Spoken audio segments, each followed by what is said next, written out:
Good morning प्यारे बच्चों। आज हम करेंगे हमारी वर्कशीट नंबर 28। आज की डेट है 2 नवंबर। हमारा सब्जेक्ट है साइंस और क्लास है 7th। आज हमारा टॉपिक है लाइट।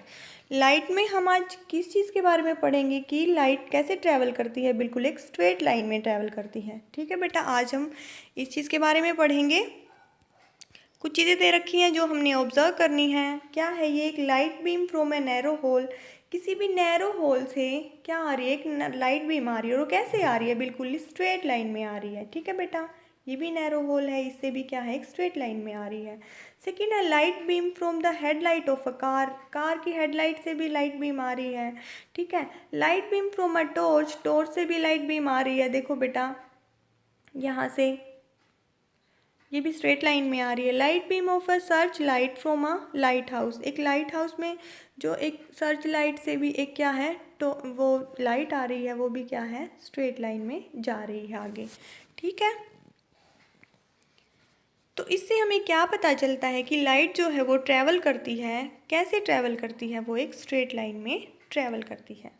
ठीक है, in all of the above examples, we observe that a beam of light travels on a straight line path. ठीक है, कैसे ट्रैवल करती है लाइट? वो एक स्ट्रेट लाइन पाथ में ट्रैवल करती है। मान लो अगर यहाँ पे कोई ऑब्स्टेकल लगा दिया हमने, यहाँ पे कोई भी चीज़ रख दी, तो क्या है? हमें लाइट इससे आगे नहीं दिखाई देगी। यहाँ पे लाइट हमारी नहीं आएगी, सिर्फ यहीं तक, और वो यहीं तक रह जाएगी। ठीक है बेटा, तो हमें क्या पता चलता है कि लाइट बिल्कुल एक स्ट्रेट लाइन में ट्रैवल करती है।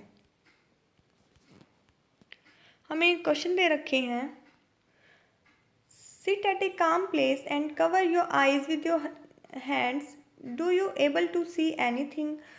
तो आपको पता है आपको देखने के लिए किन किन चीज़ों की ज़रूरत होती है? आइज़ की और लाइट की। और लाइट में भी आपको कौन सी लाइट चाहिए? आपको रिफ्लेक्टेड लाइट चाहिए है। ठीक है, जो कि हमारी आइज़ में एंटर करती है और हमें वही वाला ऑब्जेक्ट दिखता है।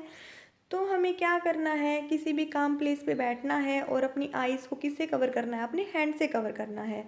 क्या आप किसी भी चीज़ को देखने में एबल हो गए? तो आपका जवाब होगा नहीं। आप ये चीज़ तो आप करके देख सकते हो अपने घर पे बैठ के भी।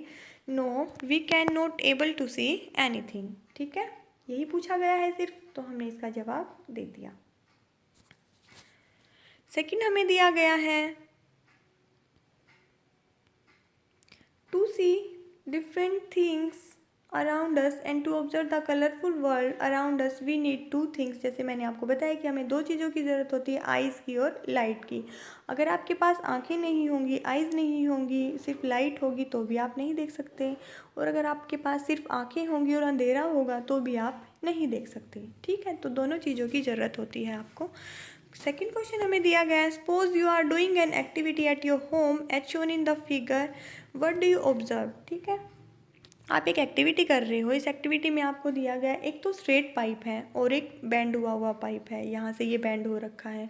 ठीक है, तो यहाँ पे एक कैंडल है, वो जलाई गई है, यहाँ भी कैंडल जलाई गई है। तो आप अगर स्ट्रेट पाइप में से देखोगे तो आपको जलती हुई कैंडल दिखाई देगी, और अगर आप बेंडेड पाइप में से देखोगे, मुड़े हुए पाइप में से देखोगे, तो आपको कैंडल नहीं दिखेगी। ठीक है, तो suppose you are doing an activity at your home shown in the given figure, what do you observe. आप क्या ऑब्जर्व करते हो? हमें इसका जवाब देना है। इन फिगर ए जो मैंने ऑब्जर्व किया है, मैंने अपनी ऑब्जर्वेशन बताई है, we will able to see the flame of candle because light travels in a straight line. A figure में हम क्या करेंगे? तो हम जो कैंडल को देखने में योग्य होंगे। ठीक है, क्योंकि लाइट ट्रैवल करती है स्ट्रेट लाइन में। जो कैंडल की लाइट है ना, वो जाएगी पाइप में से सीधे आइज़ में, और यहाँ से जो कैंडल की लाइट है वो यहाँ तक ही जा पाएगी, क्योंकि ये पाइप यहाँ से बेंड हो रखी है, आगे नहीं जाएगी, तो हमें क्या है? नहीं दिखेगी जलती हुई कैंडल। ठीक है, तो ये थी आज की हमारी वर्कशीट, यहीं पे होती है फिनिश। आप इसको अच्छे से कर लेना। बाय बाय बच्चों, टेक केयर ऑफ़ योरसेल्फ।